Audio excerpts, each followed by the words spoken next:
You can say a lot about Bryce Young. You can say you don't like the size. You can say he doesn't complete a high enough percentage of his passes. He hasn't had the big statistical game, the 300-plus 3-touchdown game you've been looking for. You can say he hasn't dragged the skill set around him up a level as some of the best quarterbacks do. You could complain. You could say you wanted C.J. Stroud. You can complain. You can say you shouldn't have made the trade. You can say a lot negative about Bryce Young. And all of them would come with a different, varying degree of support and evidence behind it. One thing you can't say about Bryce Young is that he is afraid of big moments. He is one of those people, and I think it's hard to judge. I think it's hard to evaluate if anyone is this type of person, but he is one of those people who tends to play their best when the pressure is higher. If he finds himself in close games, clock winding down, needing to score to tie, needing to score to win, needing to drive the length of the field in 1 minute and 17 seconds with 2 timeouts, if he gets himself in those situations, he usually finds himself playing his best football. Against the Eagles over the weekend, it was a very well played game for the Panthers, right? They stared one of the best teams in the league in the face, and they had a chance to win the game at the end. Bryce Young's stats were not overwhelming. 19 of 35, less than 200 yards passing, 1 touchdown, 1 interception. That is not necessarily lighting the world on fire. If you wanted to nitpick, you could go in and say, well, there were some drops and some this, and the stats should have been better. Sure.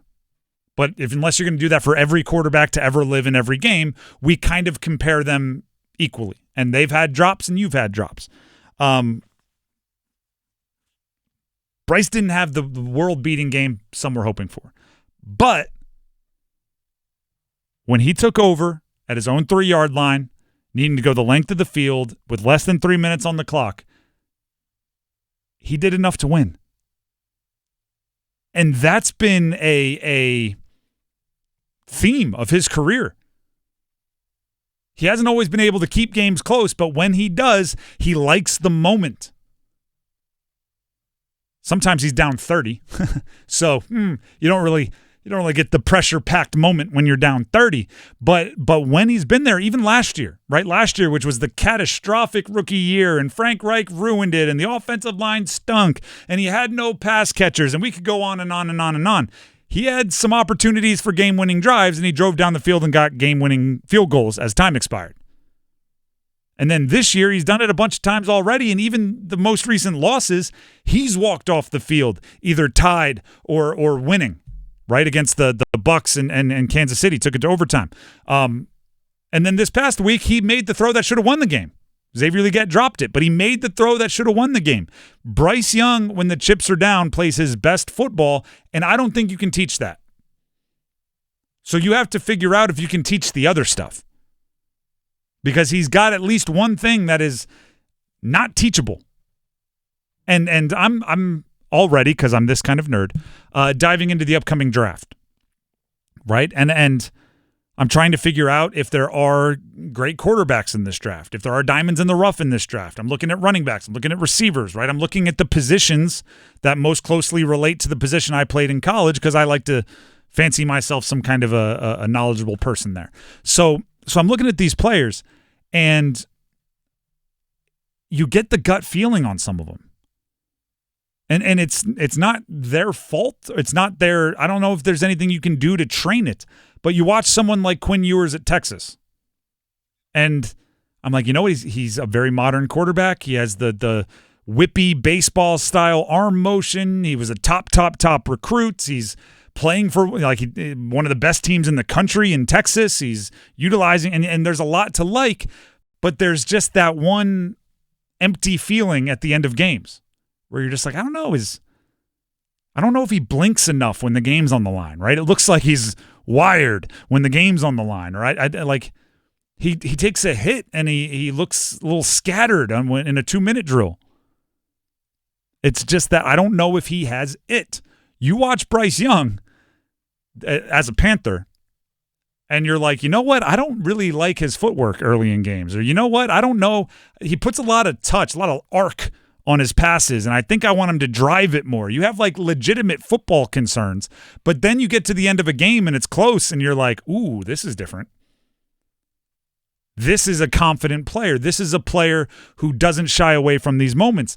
And I think it's easier to teach somebody to put a little bit more heat on his touch passes than it is to teach somebody to be not nervous in big moments.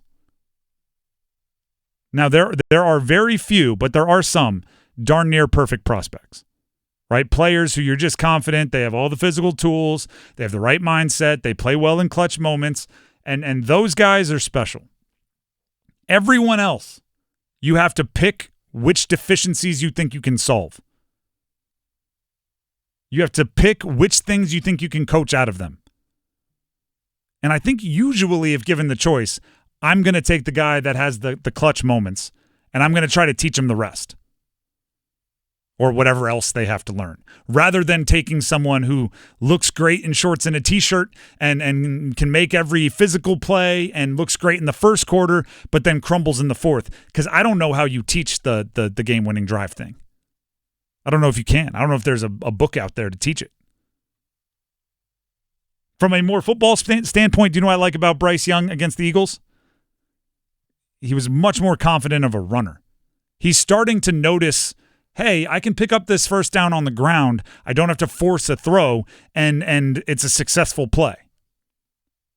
And he's getting so confident that down there on the goal line, he tried the stanky leg, hezzy, like Devin Hester juke. I don't even know what to describe that. Tried the jump in the air, pause, go. Like, that's not your game, Bryce, but I love that you were confident enough to try it. Got the swagger for it. Kind of got smacked around a little bit there, stood up laughing, which I liked as well. But he's taken positive steps in a bunch of different ways. Dave Canales talked about his quarterback after the game. Yeah, just making plays. Again, another day of being decisive. There was a nice throwaway in field goal range early on, where he the concept was covered and he made a quick decision and was able to get us to where we could get, a little bit closer in that one.